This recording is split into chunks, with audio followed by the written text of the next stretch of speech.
Hello everyone, welcome to Unique Coaching Classes Bajaj Nagar. So students, today we are going to learn or see the grammatical sentences from the lesson we have seen in the last 4 lecture, that is Let's March. Okay, so let's see. First sentence is here I have given. This mantra carries a prayer, an aspiration and resolve. So here I have underlined this part of the sentence: a prayer, an aspiration and a resolve. And here I have given the instruction that make WH question to get underlined part as an answer.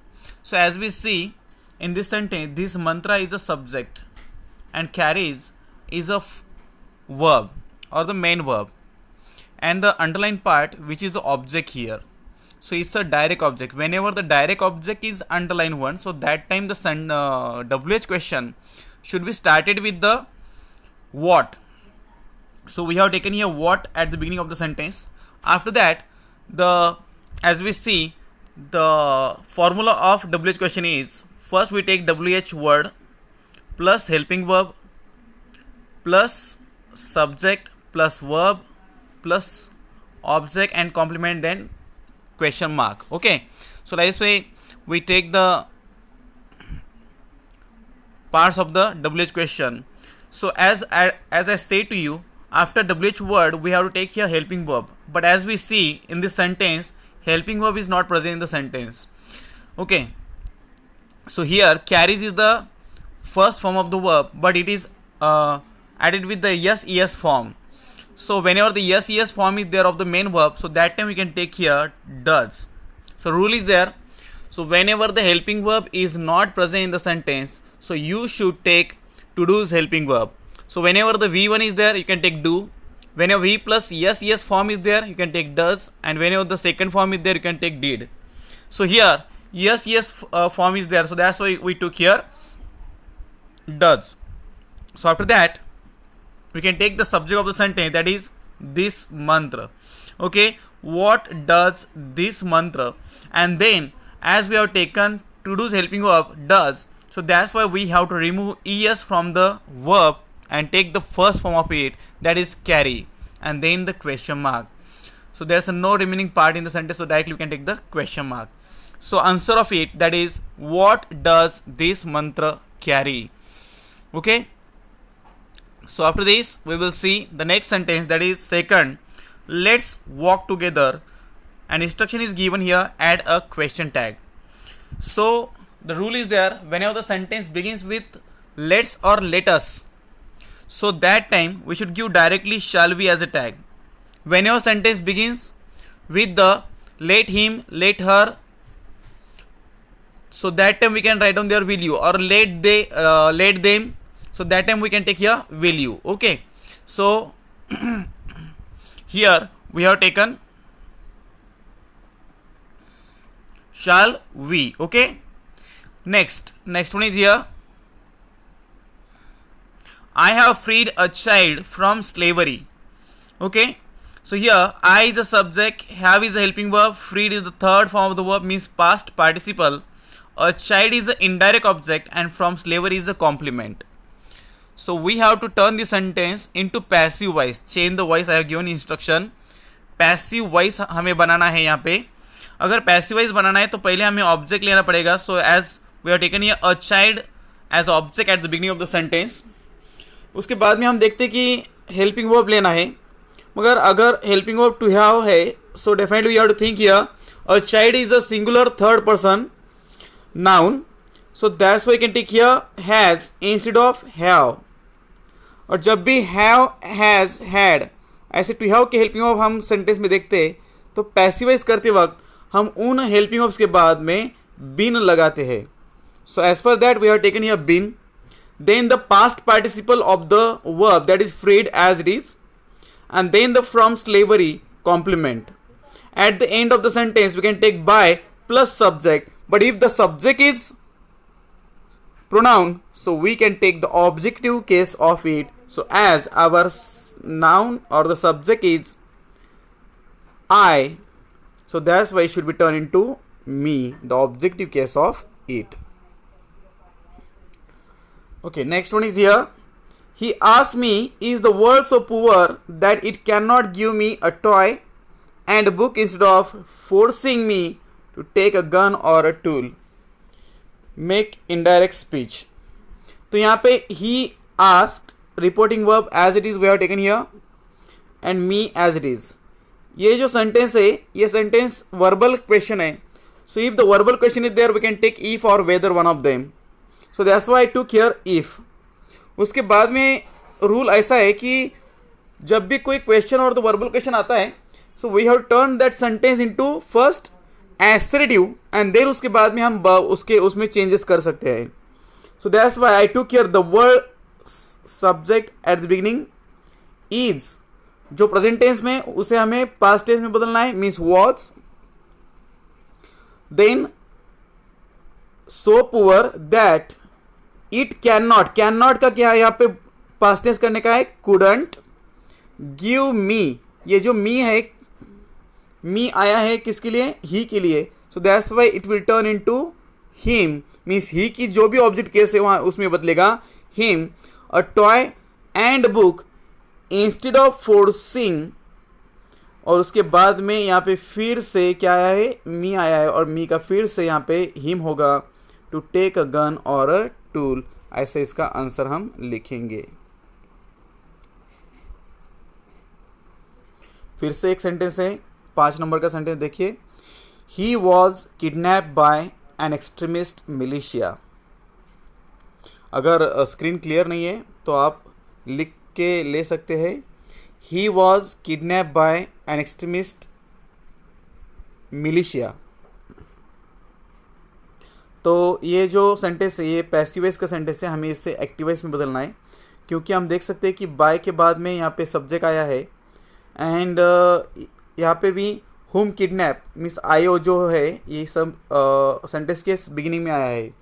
So object जब भी sentence के beginning में आता है so is called as a passive voice. तो passive voice को हम active voice में बदल सकते हैं. तो जो भी सब्जेक्ट है वो पहले लेना है हमें, एन एक्सट्रीमिस्ट मिलिशिया. बाद में हम देख सकते हैं कि यहाँ पे वॉज किडनैप्ड. अब हम वॉज कब लेते हैं, पैसिव वॉइस में बदलते वक्त अगर हम वॉज कब लेते हैं, तो एक्चुअली इसका आंसर है जब भी सेंटेंस सिंपल पास्ट टेंस का है, means second form of the verb है, तभी हम was were plus third form of the verb लेते हैं.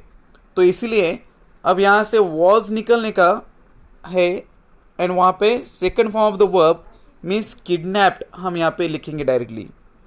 और जो भी ऑब्जेक्ट है यहाँ पे जो ऑब्जेक्ट प्रोनाउन है, तो जो प्रोनाउन है उससे हमें ऑब्जेक्टिव केस में बदलना है, वो है हिम. तो इसका आंसर होता है N extremist militia kidnapped him. Next sentence here, he asked me what is my fault. यहाँ पे जो सेंटेंस है इसे हमें इनडायरेक्ट स्पीच में बदलना है. He asked me, I wrote as it is. जब भी WH क्वेश्चन होता है तो WH जो भी वर्ड आता है वही वर्ड हम कनेक्टिव करके यहाँ पे यूज़ करते हैं.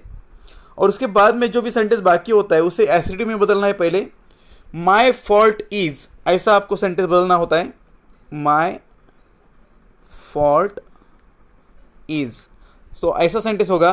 तो इस सेंटेंस का आपको इनडायरेक्ट स्पीच करना है.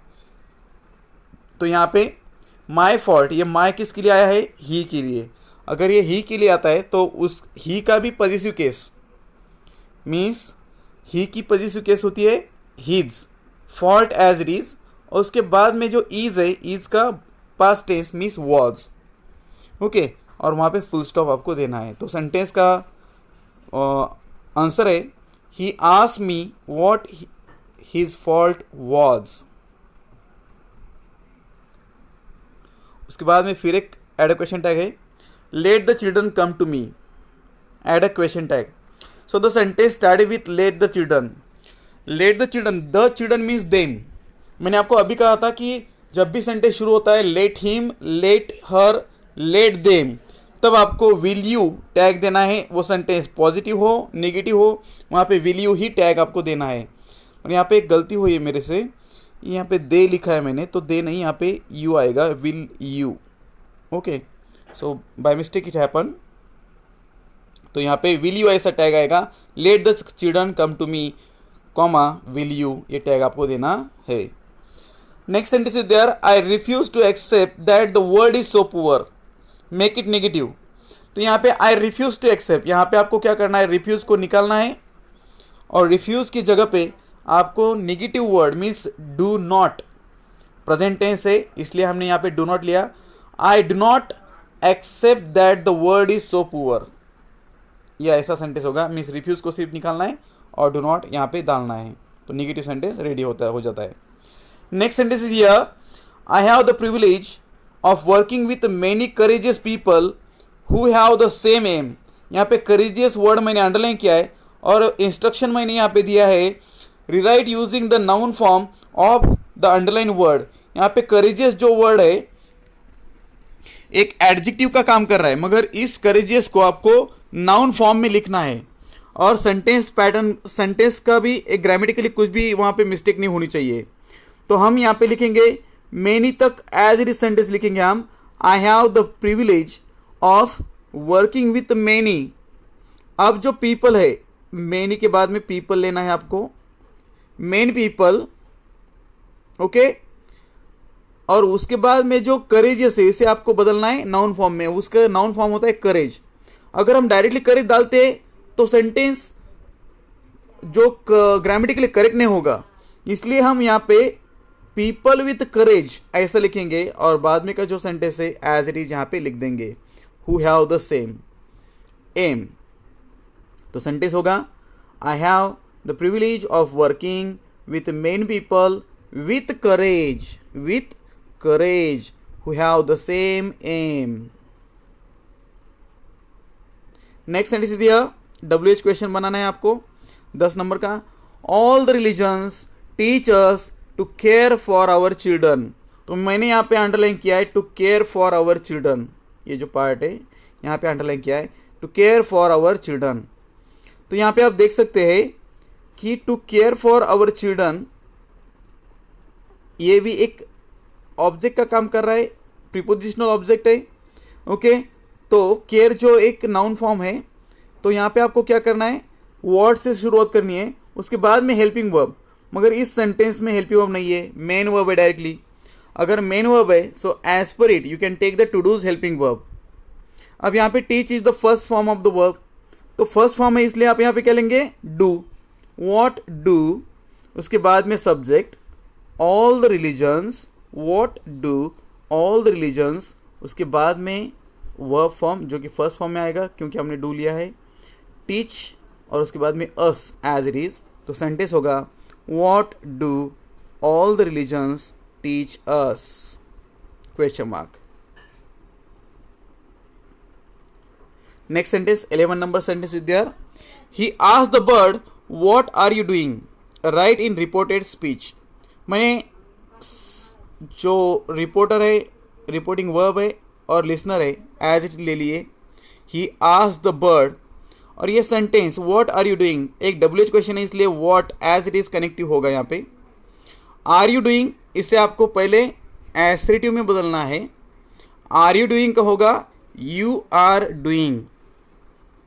अब यहाँ पे यू किसके लिए आया है, तो बर्ड के लिए, तो यहाँ पे बर्ड के लिए मैं शी ले रहा हूँ, मगर एक शी क्यों ले रहा हूँ, क्योंकि पैसेज में उस बर्ड के लिए शी ऐसा प्रोनाउन लिया गया है, मीन्स इट्स अ फीमेल।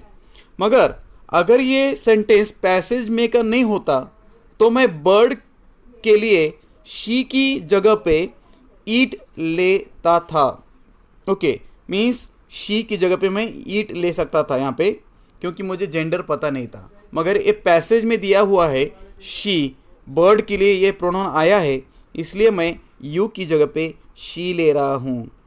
उसके बाद में are which is a helping verb, we should turn into past tense, that is amizar can be turned into was were, okay।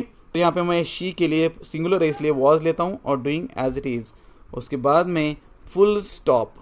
तो सेंटेंस होगा he asked the bird what she was doing। फिर से एक बार 12 number का sentence भी, reported speech में change करना है तो यहाँ पे she said comma double inverted comma start I am doing my beat full stop double inverted comma close, ये सेंटेंस है। तो यहाँ से फिर शुरू होगा she said means bird said. That, अब ये आई किसके लिए है तो शी के लिए, इसलिए आई का चेंज होगा यहाँ पे शी। एम इज आर जो प्रेजेंट टेंस में आते उन्हें हम पास्ट टेंस में चेंज करेंगे, वहाँ पे होगा वॉज वर में से एक में she is a singular, so that's why I can take here was. Doing my bit, अब यहाँ माई किसके लिए आया है तो शी के लिए, तो शी का जो पॉजिटिव केस होता है वो हम लेंगे शी हर, इसलिए यहाँ पे आएगा हर बिट। ओके, तो यहाँ पे सेंटेंस का आंसर है she said that she was doing her beat. And the next one is there 13 number, governments must make child friendly policies. यहाँ पे आपको चेंज द वॉइस करना है। गवर्नमेंट्स यहाँ पे सब्जेक्ट है, मस्ट एक मॉडल ऑक्सिलरी यहाँ पे आया है, make which is the first form of the verb, and child friendly policies जो कि एक ऑब्जेक्ट है। तो देखिए हम सेंटेंस शुरू करेंगे ऑब्जेक्ट से।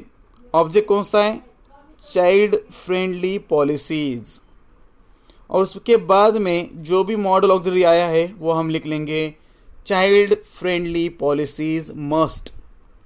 और एक रूल क्या है, जब भी एक्टिव वॉइस में कोई मॉडल ऑक्सिलरी आता है और हम उसे अगर पैसिव वॉइस में चेंज करते हैं तब हमें उस मॉडल ऑक्सिलरी के बाद में बी ये वर्ड लेना होता है। तो यहाँ पे हम लेंगे child friendly policies must be, उसके बाद में past participle of the verb that is make will turn into made जो कि थर्ड फॉर्म है।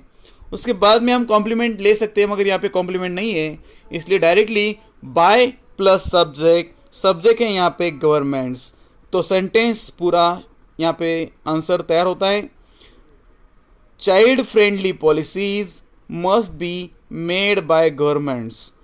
तो ये है कुछ सेंटेंसेस हमारी लेट्स मार्च लेसन में के।